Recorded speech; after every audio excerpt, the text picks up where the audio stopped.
Hello and welcome to Bong Table. I'm Mass and this is another Conquest battle report. Today I am playing once again 100 Kingdoms and I'm fighting city-states. And yeah. So I'll just let you guys know that this battle report is recorded 4 days later after I played it. So if I miss anything or can't remember how something went like down or whatever, there you go, that's why. I played this this game, and then I drove to Calgary and played a tournament in Calgary at the Sentry Box. Met some amazing people, had a great time. Those battle reports will be coming out after this one, and there were some really good games there as well. But let's go back here and have a look at this game. So my list is 100 Kingdoms. It's called Here You Go, Carl. And the reason why it's called that is because I made a list in the Conquest general Discord about kind of everything that I liked in 100 Kingdoms, and I played it, and I believe that one was against Wadroon. That was the last episode. And Carl came in and he's like, what are you playing, you noob? And I'm like, oh. And so we kind of went back and forth, and we made this list. I'm gonna break it down, explain everything, like why I picked some stuff, why I changed some of the rounds, where his advice was at, and stuff like that. So we have 100 Kingdoms, Veterans, so you get, your +1 Clash or Volley if you take the Officer and the Standard. My first Warlord is the Imperial Officer. That Rapid Deployment Supremacy, still really good. His 2 Battlefield Drills are Bastion and Double Time, and then he has Tactical 1 through 3. In his Warband, he has 2 units of Merc Crossbows. They're just MSUs with no banners. Just, get that shooting, get those lights up there. And then he's got a 6-stand block of Steel Legion. They are veterans. They got the Siren Bear and the Drill Master, so they're getting like 6 attacks. They're Clash 4 now. They're going to inspire into reroll 6s. And this Imperial Officer is going to be sitting in there to give them Tactical 3 and the Bastion, and he's basically just kind of like wants them out on the table turn 3 as fast as possible. My next, and that was one of the suggestions that Carl was like, hey man, you got too many heavies, start cutting back on heavies. Like, he's like, you really only need like 2 heavies and just make them big. And I'm like, okay, sure. So use Tactical 3 to get the Steel Legion onto the table really quick, and that's kind of like what that warband is all about. Then we get into our next warband. We got our Mounted Noble Lord, who's also our second Warlord.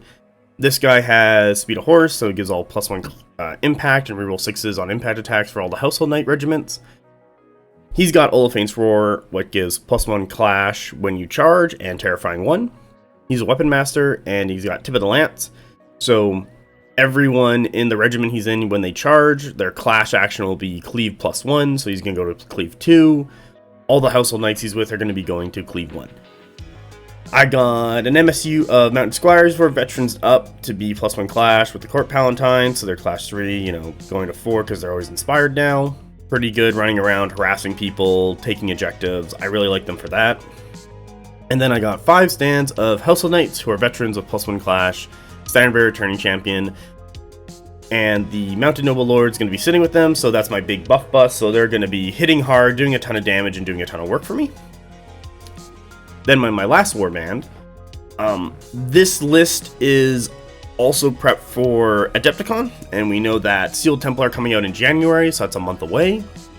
It's probably like a month and a half, like by the time I actually get them in my hands. So I wanted to start trying out these guys, start doing my prep for Adepticon, because that's in March. And I might as well start now, 4 months away. So we got Pride Commander Sealed Temple. He's not the Warlord. He's got Quicksilver Strike when he duels, and he's Impact 5, and he's a killer, Clash 4, 6 attacks. Like, that'll do a bunch of work. Then we got Orders Sealed Temple themselves. They got Fluid Formation, they're Impact 4s, they got shields. This is a really good stat line for like a Jack of all trades cavalry, what the Sealed Temple I kind of classify as. Because they're Clash 3 base, they got 4 attacks, they're Resolve 4, what's really good. Their Defense 3 with a shield going to like the Defense 4, what's really good. Their Speed 8 with fluids, you're getting like 2.5 extra inches if you reform then charge, just due to how, because you measure from the closest point, so you can do like a 80-degree reform, and then you're closer to your opponent, which kind of gives you about like 2.5 inches, and then you charge from there, so you then swing yourself again another 90 degrees, and then charge in connect with your opponent's regiment, and then close the door to become flush, and then you do your damage. So they're actually like very quick, and you can also just like run them past your opponent, fluid reform like backwards, and then charge your opponent in the butt, what I've done before in battle reports. It's really fun. So I really like this unit a lot, and they're also medium. What's really good for just getting all your regiments like out in a timely manner. And then lastly, we have Order of the Ashen Dawn. What's 5 stands? You know, Bless, Cleave 1, Fearless, Impact 3, Unstoppable Wedge. For some reason, probably the best unit in the game. as I keep playing more and more, it's like I'm hitting points where it's like I'm just throwing them at stuff and I'm just watching them die, and I'm just like, yep, still doing their job. Even if they're dying, like they're still a huge pain in the ass for my opponent. But that's my list. I want to talk about it overall because to understand it, you kind of have to look at the big picture, but I also have to tell you like what's in it so you understand why these things were picked. So, when I originally made this list, I think I was using Order of the Crimson Tower, and I was basically like, no, don't do that. You want everything to be on the table turn 3, because then you'll be, if you have stuff coming on turn 4, especially heavies, you're too slow. So in this list, I have 2 heavy options, Order of Ashen Dawn and Steel Temple. And the Order of Ashen Dawn are going to auto come in, and Steel Temple are going to use the flank to come in. So both my heavies are on the table turn 3. It's very quick and really good. Next, I have 3 lights, and by turn 3, all of them should be on the table. And then I also have 2 mediums. So by turn 4, all my mediums should be on the table. And if I really wanted to, my Mounted Noble Lord with his buff bust of Household Knights can easily come on like auto in turn 4 after everyone, because they're my hard-hitting hammer in the list. And they're also faster than the Steel Legion, so they can like get into position better, because now my gun line is set up to shoot with the 2 units of my crossbows. Mount Squires are running around being annoying.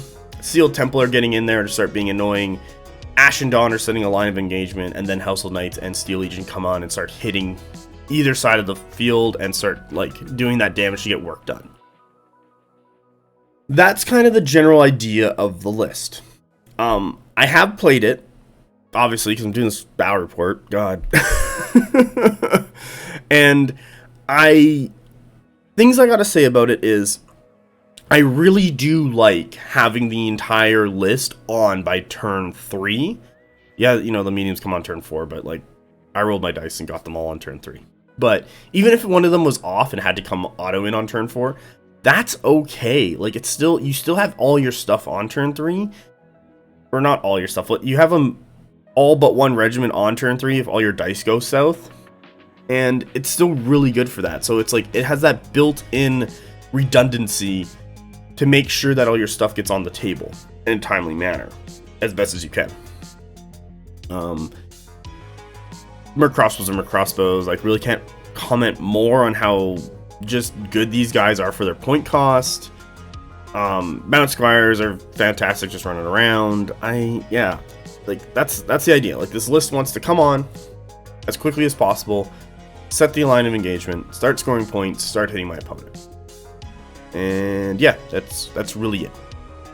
So let's go look at the rules. I'll slow roll them for you guys, and you can pause the video at any time if you want to like look at something I haven't mentioned. And yeah. Alright, there's my rules. Let's go look at my opponent's city-states list. Here's my opponent's city-states list.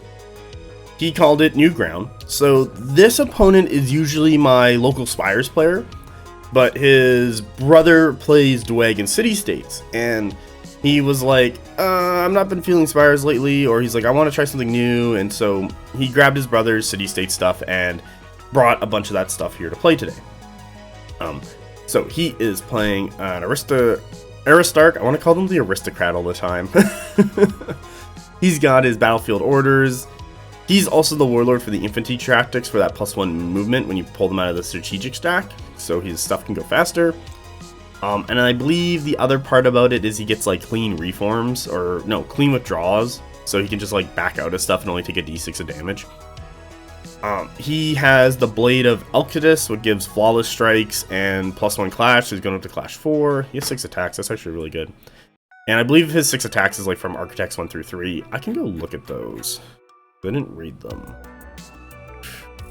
Here we go, Architects. You get the Unstoppable, so you get to reroll your failed charge. +1 wound and attack. And should the regiment the character stands currently attached to activate from the strategic stack, the regiment gains impact +2. Okay, cool. Is he Battlefield Orders or Battlefield Tactics? Battlefield Tactics. Let's go look at those. Here we go. So he's get Fights in the Shade.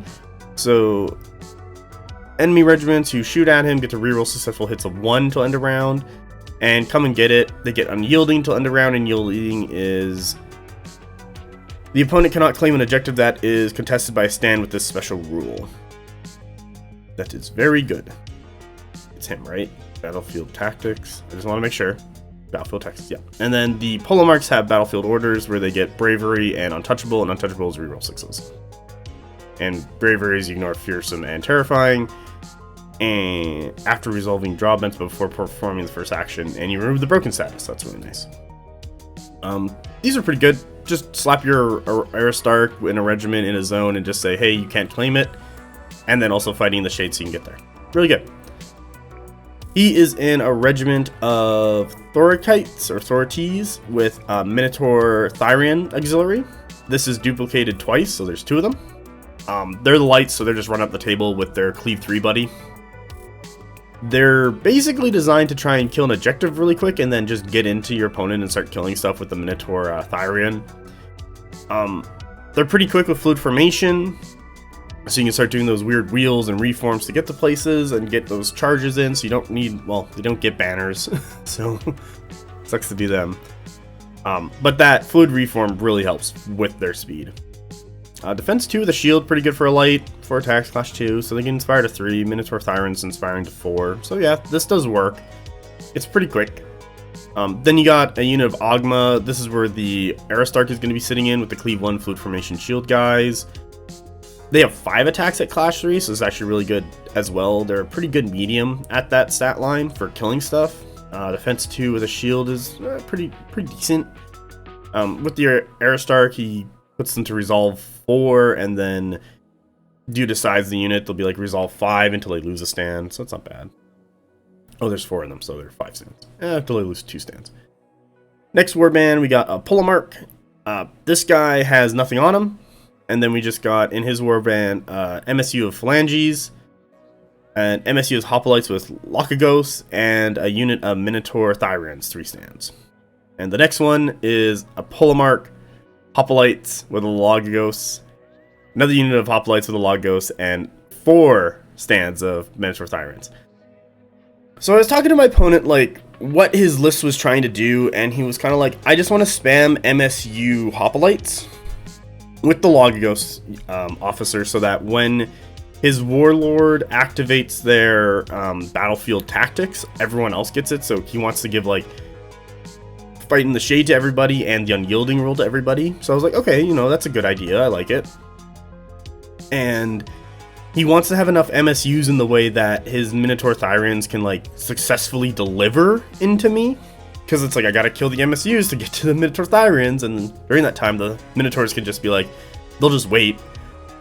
And then the guys die, or they withdraw backwards to give the Minotaurs that space. And then the Minotaurs hit the enemy regiment.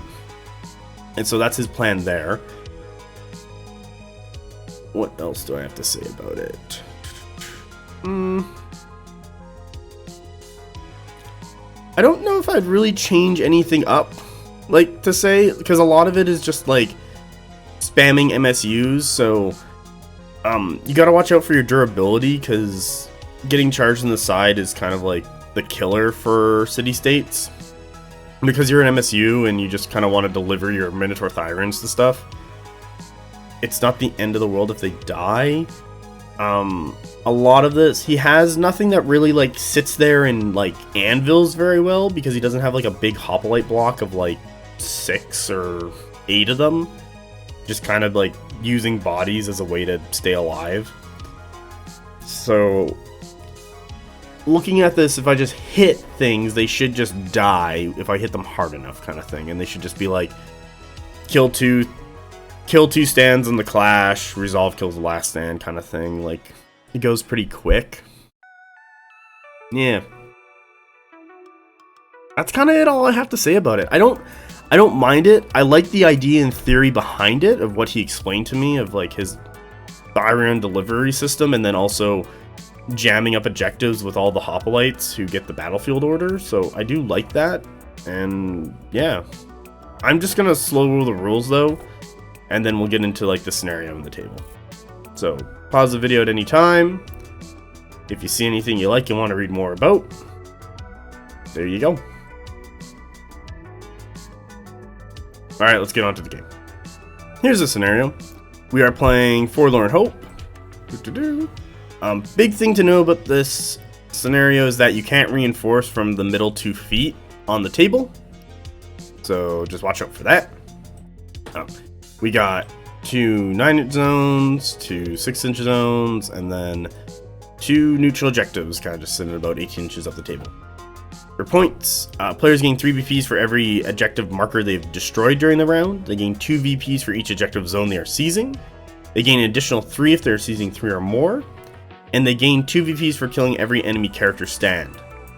I kind of like the kill of every character stand, because if you build character heavy, it gives points, but it's also not like Warlord hunting, even though you kind of want to kill the Warlord anyway. But it's also not letting you farm regiments, because it's 1 character per about like 4 regiments sometimes people do, or like 3 regiments. So it's not like, oh, okay, I've killed 2 out of your 3 regiments, there's 4 points. Now it's just like, I killed the 1 character with the run regiment, so there's 2 points.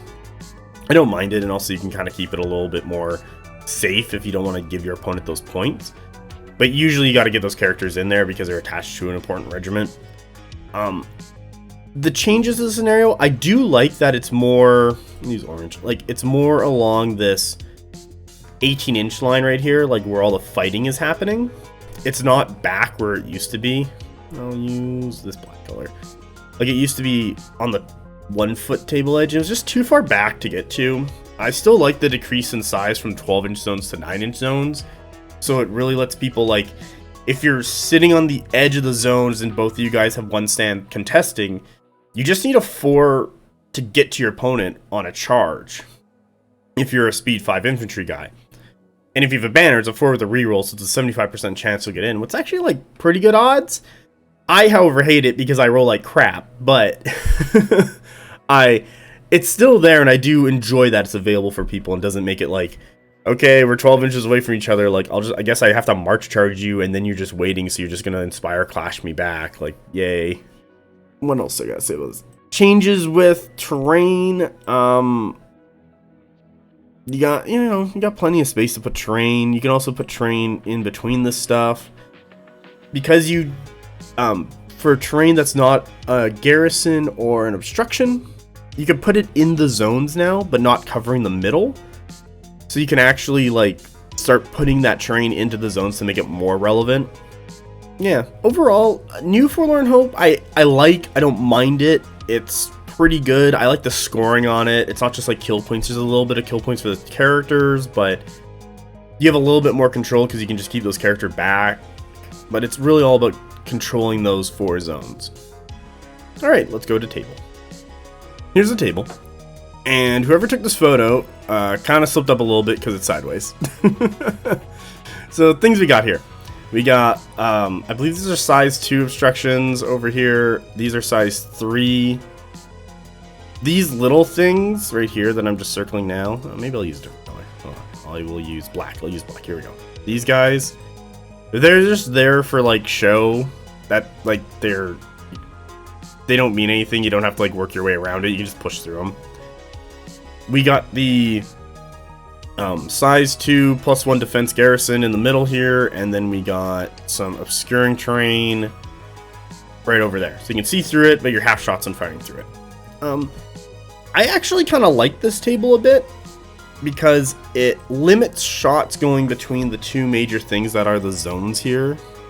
I'll use this color. So So limits just like sitting on the zone and shooting at your opponent in their zone due to the trees. You got that line of sight blocker, kind of like that in the middle at the garrison. You kind of want to get the objective, and then depending on what you have, you could go into the garrison. So let's say I kill this objective, and then I could get into the garrison, and then I could kind of like pop out this way, or this way, or if my opponent's killed their objective, I could pop out on the other side of theirs. So there's a bit of that. But also, if you take that garrison, you can like shoot out of it into people. Bloop, bloop, bloop. So there's a bunch you can do with that central garrison. What I do like in this table, so it is something you got to be like wary of. However, if you're in that garrison, it's very easy for your opponent, if they've killed their objective, or even if they're like here, to just kind of like charge into you and just kill everyone in that garrison. So it's kind of like there's pluses or minuses with it, and kind of what you want to do with it. The 4 obstructions on the side, they weren't bad. They kind of make an area basically from the edge of the garrison to the edge of the I'm just doing lines. Look at my hatching.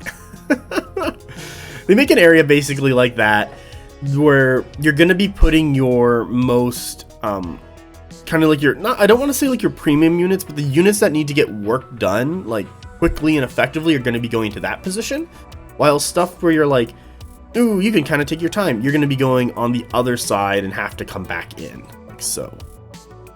And you kind of see me do that with stuff where it's like, okay, there's things that I value more and I want to get into the fight faster, they sit in that hatched area, while things that can kind of move around a little bit more kind of go around those obstructions. And my opponent, he does something similar on this side at one point, but I kind of just was like, yeah, you're too far away, and I just leave. And he spends a bunch of time like over here doing a bunch of stuff trying to set up, and I'm just like shooting at him, being annoying. I'm like, you coming or what? I'm just gonna keep shooting you.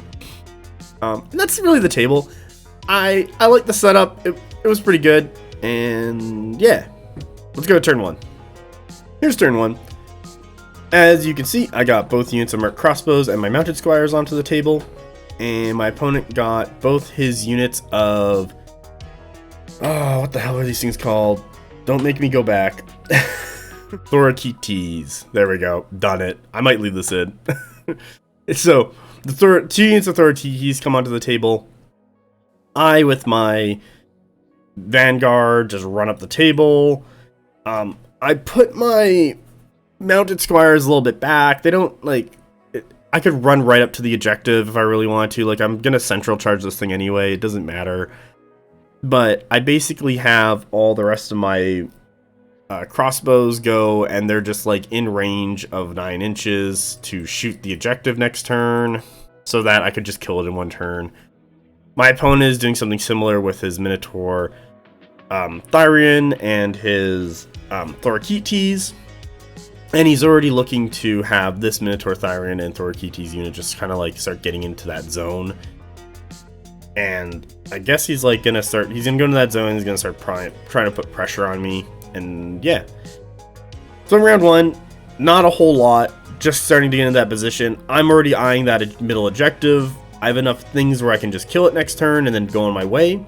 My opponent is hoping to do 2 damage with the impact and the clash with his guys. And then next turn, he's going to kill it, and then the turn after that, he's going to get moving.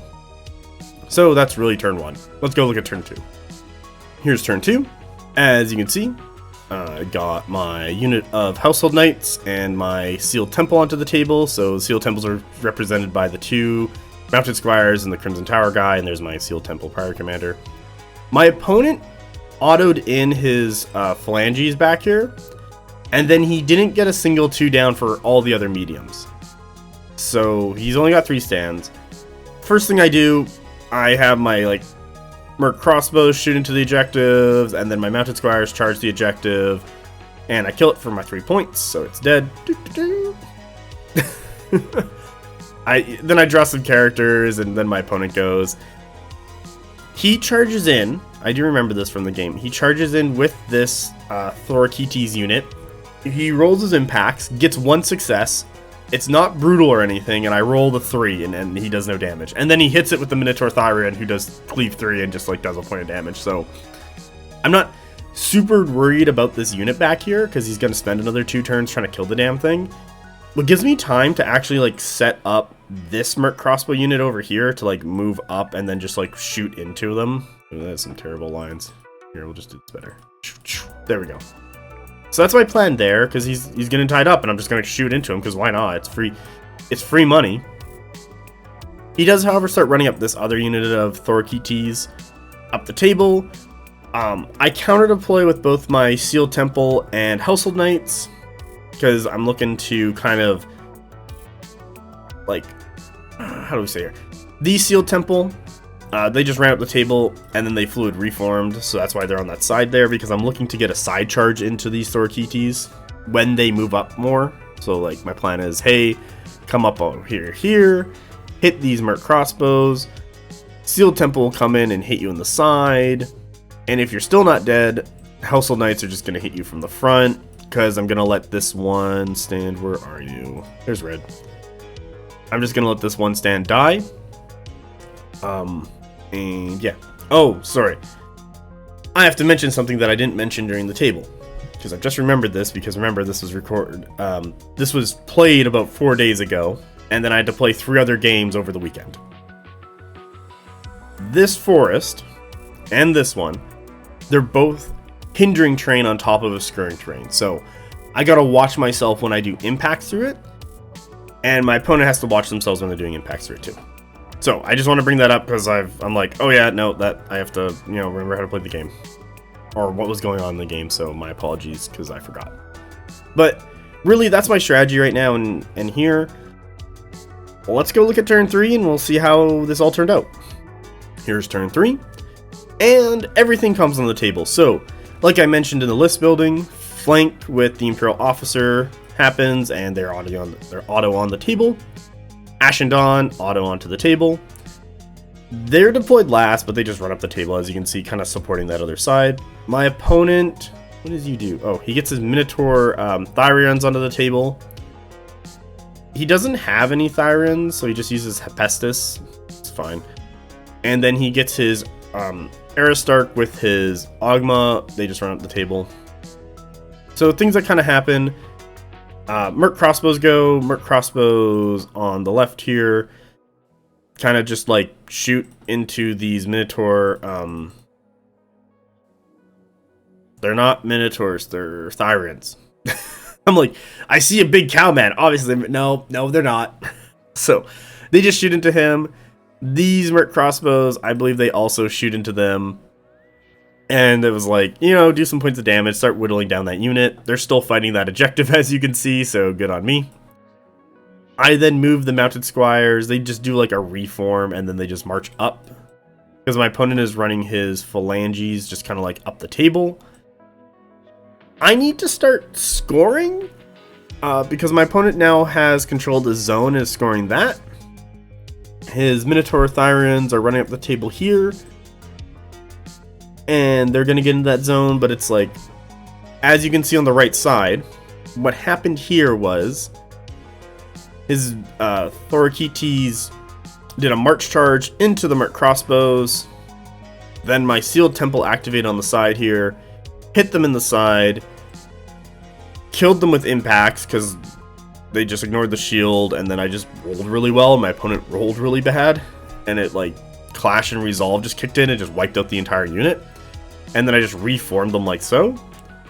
And then my Household Knights just kind of like reformed and moved up the table. Because I needed to get through that gap, and I couldn't at 3 wide, so just reformed and then walked up more.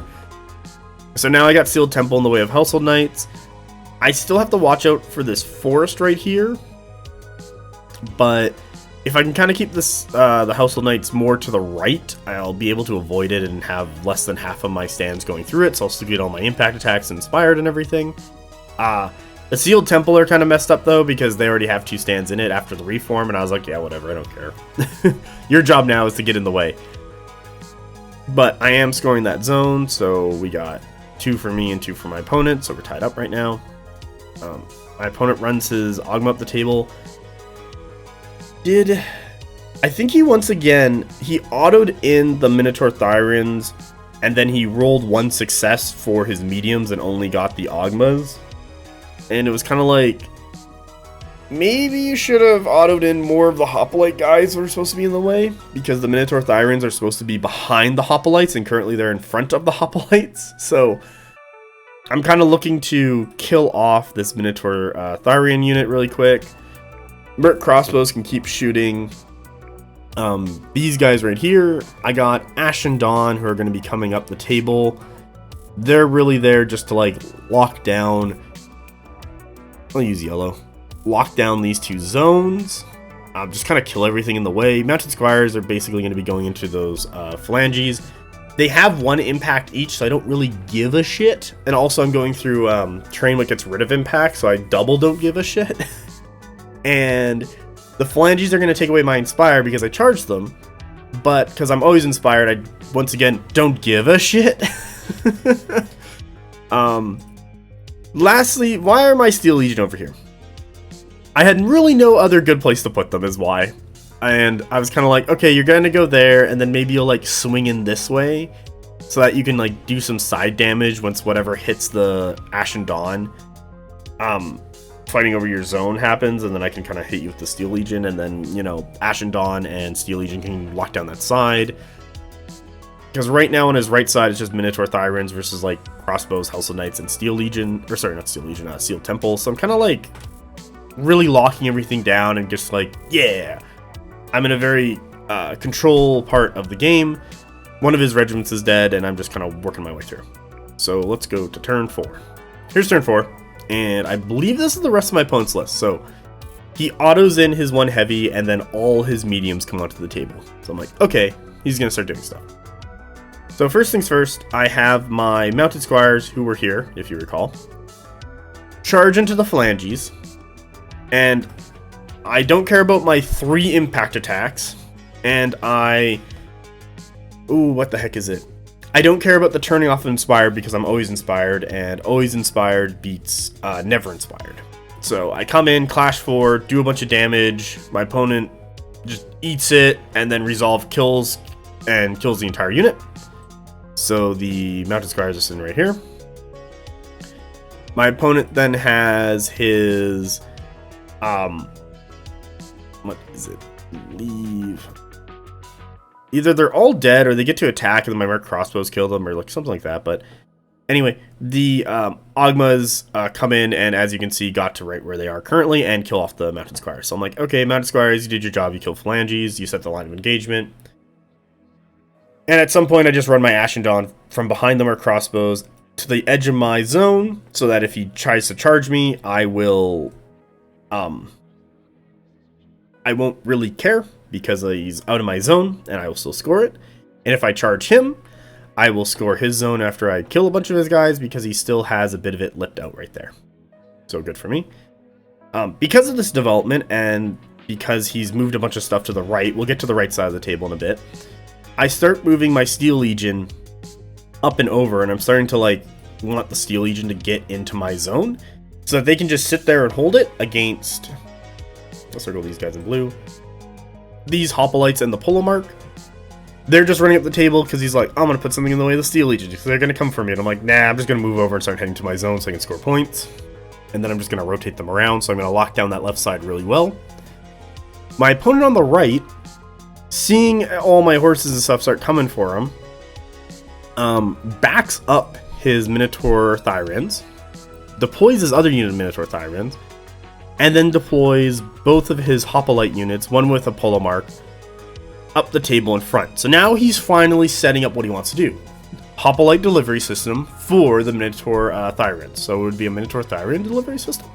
Yeah, it'd be a Minotaur Thyrian delivery system. Oh my god, these names. So, Hoplites in front, they're going to take those hits from the Household Knights, they're going to take the hits from the Sealed Temple, and they're going to take the Merc crossbow shots. Merc crossbows kind of move up, because I want to get into the trees, so I was no longer half shots. I believe they shoot at the Thorkites who were here. They finally kill the objective, and then they just run into this building, and I'm like, oh, sweet. So I think they're down to like 8 wounds or something, and I'm kind of like, ugh. He's gonna spend both his activations getting those Minotaur Tharian and those Thorakites out of that building. He's gonna spend both his activations. So I just have my Household Knights kind of reform and shuffle a bit so that they can charge this building later, or charge the Minotaurs if they pop out. So if they're not Minotaurs, my god. These stupid auxiliary stands keep confusing me. So if he wants to pop out right here to be annoying and get in my backfield, he's gonna have Household Knights hitting him. He can't pop out here because I got stuff in the way. He could try and pop out here. Might not be bad, but it'll be kind of weird. I might be able to get him, I might not. I could just shoot into his side. Like, it's gonna be weird. Basically, this is gonna be really messy. Crossbows are set up to shoot him, though. Household Knights are set up to charge into the building and kill him if he comes out. So it's like, you know, there's stuff there. The big one here that I do to kind of like get myself some more points is that I have my Sealed Temple walk up, tow this zone with one stand, and then like reform to kind of be weird. So I'm currently controlling this zone, and this zone. So that's 3 zones, so I'm scoring more points. My opponent has control of, I'll use yellow, this zone back here, but I'm pretty sure I'm winning on points at this point. And I kind of have him push back, and I'm still taking control of those zones. That's kind of it for turn 4. So let's go to turn 5 and see if his Minotaur delivery system works. Here's turn 5. Things that go first. I have my Ashen Dawn charge the Ogmas. God damn it. I'm just like, this is right. It's Ogmas. I believe it's Ogmas. So, Ashen Dawn, charge the Ogmas, kill the Ogmas. I'm not getting impact attacks. I'm not getting inspired. I look at it, and there's nothing coming towards me, so I just bless the attack rules and just wipe out the entire unit. So they're like dead, and I go, yay, and I score that zone. And then I have my Steel Legion just blitz to the right in like a triple side march just to get into the zone here. Just like there we go, they're scored. I think the Steel Legion go last, so it doesn't really matter for them. I'm just doing them now because they're over there. Both units of Merc Crossbows shoot into the building and do enough damage to just kill the Minotaur, or not, no, the Thorakites in the building, and they're dead, so I'm like, okay, cool. With that, I move my Household Knights, like I just do another reform and just kind of march them this way. I currently have one stand in the hindering terrain right here, so I just gotta watch myself of like how I'm gonna get around this, and I'm trying to go wide so that I can have like less stuff in there if I have to make charges.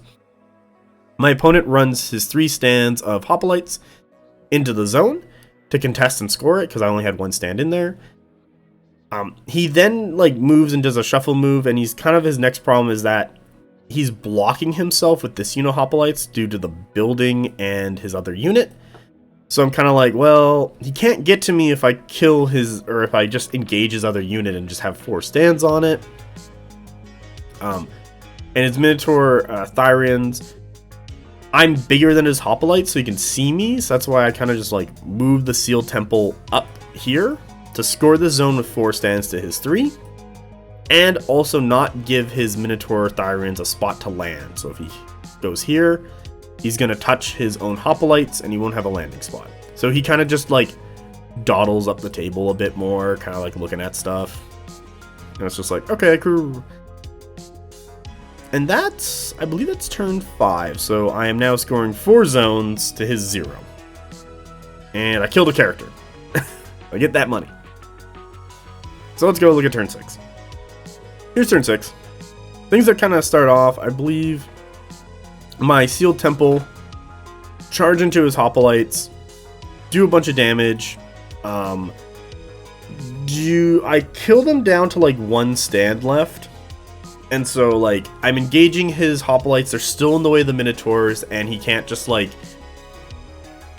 get the Minotaurs into me. So I'm like, yeah, this is really good. My opponent, however, uses a withdrawal action, makes a withdrawal, rolls a 6, and they kill the rest of the stand on the withdrawal action, freeing up the spot for the Minotaurs to then charge me. Minotaur Tharians charge me and wipe out the unit, scoring my opponent 2 points for the character. My Merc crossbows are like shooting into this regiment. These Merc crossbows kind of like find the hole. Ooh, that is a bad line. I think I get 2 that is once again a bad line. Jesus. Better. There we go. Find the hole to like shoot his hoplite unit, what has the pole mark on it, with 2 out of the 3 stands. Fine with me. So I do a bunch of damage there. Now with this sealed temple cleared, his pole mark unit, I believe, loses one of the stands, so he has actually enough room to do this weird, like, angled charge, so you can get to here. He goes straight, he lands like so, and he lands like that. Does a bunch of damage. As you can see here, does 7 wounds to the crossbows. And then I'm like, okay, Hellsoul Knights, you were like about here with 1 stand in. And I just go and I just charge like this, flush. So I have 2 stands in, do all my impacts, kill the rest of the hoplites and the polo mark, scoring me another 2 points. And I back up 3.5 inches to kind of like stay out of range of the Minotaur Thyrans right here. And this is just really just kind of like, hey, I want to charge you next turn, but I also don't want to die if you get the roll off. Because he can totally get to me. I'm not in my zone. He's in this one, so he's scoring points there. But I am in these 2 zones, so I'm scoring points. I did wiggle around a bit to be outside of a outside of a charge. So this is like 12.1 right here. So he can't get to me with those Thyrans. I don't think he really came up because he's looking more on the... I'll use black. He's looking more like this side with that unit. And I'll circle those guys in blue right there. So he's looking... Those guys I just circled looking at the black area. Mostly because he's like... It's a better fight for him. Because he could probably easily kill Hellsoul Knights with Line Breaker and Cleave 3. Because then he ignores the shield and they go down to defense 0. He just needs to hit me. So he needs to sacrifice that MSU of Minotaur Thyrans for the 4 stands of Minotaur Thyrans to get to me. So I'm like, okay. Lastly, this unit of Hoplites is just like marching around this house. Like, I don't really care about them. Like, I'm in the zones. I don't even care if he tries and side charges the Ashen Dawn. The Steel Legion are just like reformed. Just like, I don't even care if he like gets into melee with them. I'm like, dude, I have so much stuff over there. That entire left side is locked down. You can come at me at your own volition. I'm probably going to kill you with everything I have. And that's the end of turn 6. So let's go to turn 7. Here's turn 7. I remember I get the roll off. I charge. I think I was like, I need a 2 or a 3. I get it. I charge in. Kill the Minotaur Thyrans. And then I just back up 3.5 again. So it puts this regiment like further out. And my opponent calls at that point, so I just like score my 3 zones. And that's game. Yeah. Let's go show you the score and then I'll talk about the game. Here's the score. I got 18 plus 24. I don't know what the hell that is. 42. Yeah, it's 42. And my opponent got 11. And we ended on circle 7. There we go. Alright, so let's talk about that game. Things I gotta say. Train mattered what I liked in this. Like, I had to make decisions of getting around the garrison and the different obstructions, and I had to figure out my way past the forest and how to not be hurt by hindering terrain, what I kind of succeeded on doing. And then also dealing with like the reduction in shots if I was shooting stuff. So I was kind of like looking for holes between the garrison and the trees. So then I had all my shots shooting into stuff, but then I had less stands because like sometimes I couldn't get the angle properly. So that was really fine. I enjoyed it. Gave me a bit of thought, like thinking to do. The here you go Carl list, I do like that it's basically operational on turn 3, even if your dice rolls are like really crap with getting reinforcements. Having the range support of 2 units of more crossbows, the speed of the mounted squires, and then having 2 effective mediums Like, the Sealed Temple just running around and being annoying and just kind of, like, being a good enough anvil who has, like, high enough clash to, like, stab some people and good impacts. They're just a really good jack of all trades cavalry unit, and they're fast at speed 8. The buff bus of Household Knights, still really good, does really great damage. You'll just wipe stuff out. It's great. The 5-stand block of Ashendon is just like a solid wall of horseflesh, and people hate it because it's just like, well, I'm just gonna grind you down on this section. And because there is like not multiple things going into it, like I think my opponent really just gave up on that side once the Ashendon were deployed and was trying to win on the other side, because like I need something to score that side. So if Ashendon are just stuck scoring, and if my opponent could like find a way to outscore me and the Ashendon just couldn't leave, then he's locked them down at that point. However, Ashendon were scoring points on my opponent's objective, so I was like, okay, sweet. It's kind of where they want to be anyway. I didn't get much use out of Steel Legion this game, but that's okay.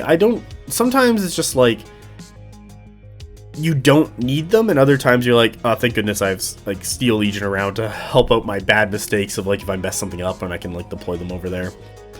What else do I gotta say?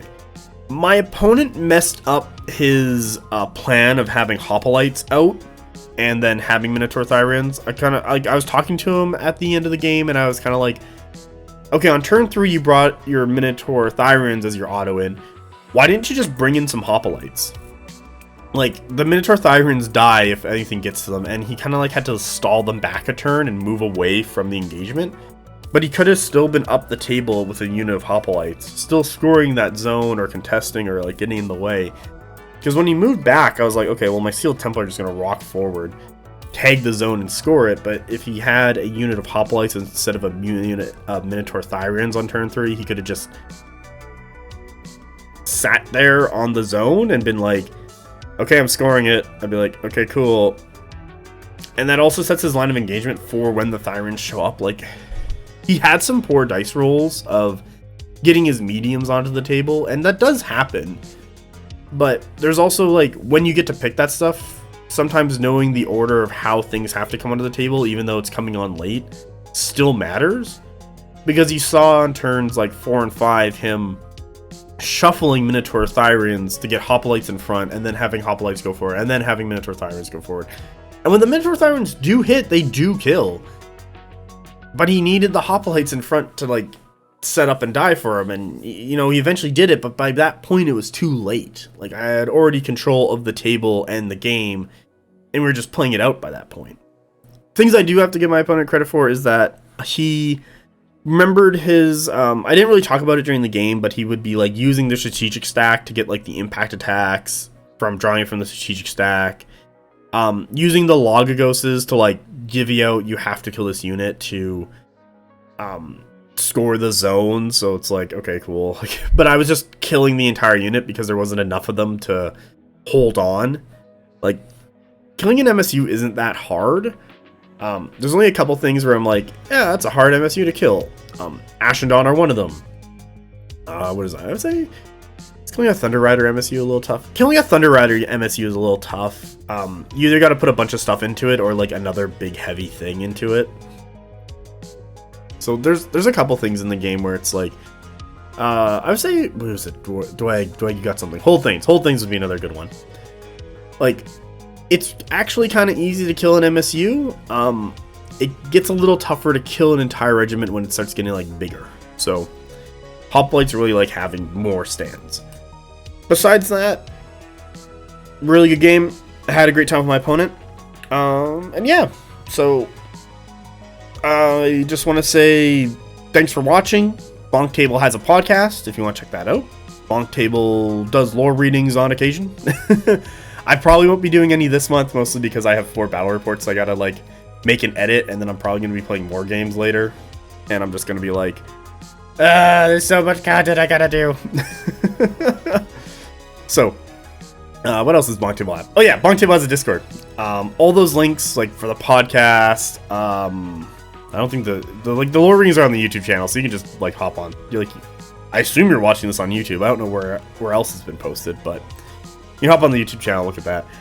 And the Discord, that's also in the description below. So if you want to join and bother me personally, some people like to comment in the Discord. There's a channel in there where it's like bonk table discussion.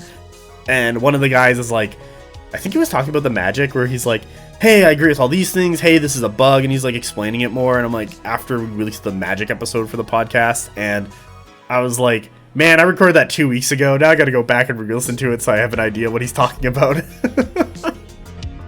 But thank you for watching, and I hope everyone has a great day. Bye!